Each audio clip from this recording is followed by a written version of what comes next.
Now, as you can see, I've had an arm wrestle with the back wheel trying to fit it back into the TLR, which was quite strange because I've already had the wheel off to put the new tyres on. So I don't know why it was fighting me so much until yesterday, and we'll get back to that in just a moment. The number one thing that I found super important was having the work stand. But it's been brilliant. It's the best thing for doing a job like this. It's just awesome. Hi, how you going? Kevin here from KJ's Moto. Now, there's a lot of videos out there in the YouTube world on the TLRs, SV1000s, the V-Strom series, the TLS, about changing the seals. So I'm not going to go into it too much other than to say that I got confused. I thought there was a mod for the slave cylinder, which is that guy there. The mod was to change the TLR seal to the SV1000 seal, and this is the SV1000 seal there. It's thicker in the centre section where the rod goes through, but it's the same on the width. I didn't know that at the time when I went and bought the seal, so I ended up buying the original seal, brand new though. So it's got now the original TLR pushrod seal in it. I don't understand what happened to this one other than it went kind of loose in the case and it just slightly cocked sideways a little bit. And maybe it was so much build up on the rod itself that it was pushing on it and maybe pushing on it to seal and just kinked it a little bit, and it wasn't straight in the case anymore. That's all I can think of. It goes so close to the countershaft sprocket. It is so vulnerable. That's what I was thinking about. I thought the mod was talking about, you know, some sort of protection for the rod itself. But no, they changed the seal to a different seal. Now, there's the TLR is quite simple.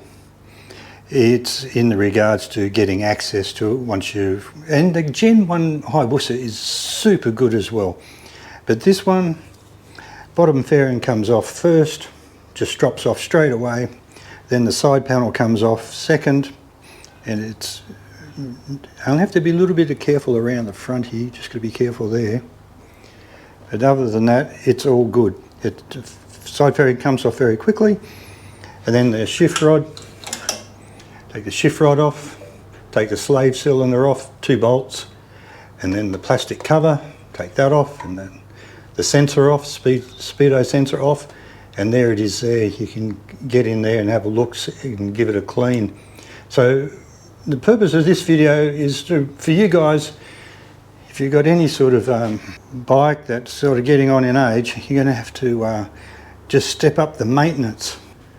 And that's the point of my video today. It is the stepping up of the maintenance. The brake fluids having to be changed every 2 years, the cleaning and the inspection. I come from an aviation background. I was in a heavy commercial airlines, 747s, things like that. And then I went over to general aviation, you know, Cessnas and the little stuff. That was my trade work. I was aircraft structures and TIG welding. So we had the whole thing about the aviation was maintenance and heavy maintenance and overhaul and stuff like that, because obviously if it stops, the aircraft falls out of the sky, where if you're on your bike, if it stops, you pull over to the side of the road. That's the difference. But the maintenance when these bikes are getting old like this has to really step up. I can understand why the guys take the engines out and do complete refurbishments of every component, because this is what I'm finding with this one. I'm kind of trying to get it ready to do some track days and some long distance rides, but I'm running into a whole pile of small maintenance issues that are just due to age, nothing more than that. It's just time for components to be overhauled. Now that leads me back onto why I had the wrestle with the back wheel. And what the problem with the wheel was, when I was trying to take the wheel off, the cush drive and the sprocket carrier was falling out instead of staying in together while I was lifting the wheel out. Now I've taken the wheel out just recently because it's got the new tyre, and with the high buses doing the drags for 3 seasons, I was taking the back wheel out all the time. So I know how to get these things out, they're the same. But this thing gave me a real arm wrestle. So what went wrong? Well, I didn't know until, because I was thinking, oh, okay, the cush rubbers are originals, they're worn out, and they are. And the high buses run the Nolithane type ones, the red ones or the blue cush drives. So I've already replaced them. But that wasn't the real problem. The real problem was when I went to put the wheel back in, I realised that one of the pistons on the brake caliper was seized solid. Because I had a little strange feeling about the back brake on this. I'm having back brake problems with the ZX6R with the back brake, and this one is very weak as well. I'm going, I don't know.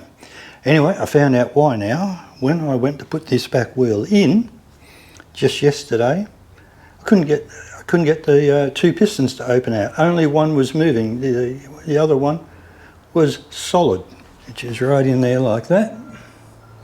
So one piston, the inboard one, wasn't moving. And that's why I had to struggle with getting the wheel out, because of the pads were holding the disc while I was trying to get it out.